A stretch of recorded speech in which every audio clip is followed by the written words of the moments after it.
當你拎5至8成嘅功力出嚟，已經應付到99% 客人嘅時候，咁你嘅工作就會好輕鬆。我唔係話對住客人唔好使出全力，而係當你火力全開嘅時候，你嘅程度係去到認真思考客人嘅特質啊，或者拎埋圖片出嚟做畫頭啊，諗埋髮色配搭翻整體嘅風格去到造型嘅時候，一般 salon 佢好難做到每一個客人都咁樣做。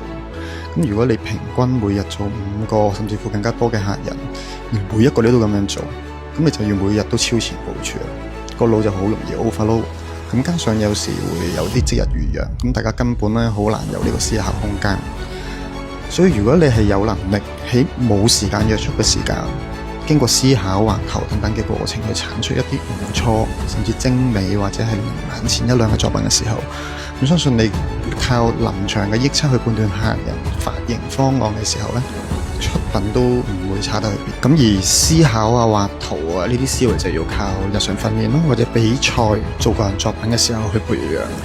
咁啊，當你自己嘅實力可以提升到100分嘅時候，當你輕鬆使出80分嘅功夫，就已經可以打到99% 嘅人。而每一個行業咧，我相信都會有啲勤力肯用腦而同埋懶惰唔願意思考嘅人。咁而你又屬於邊類呢？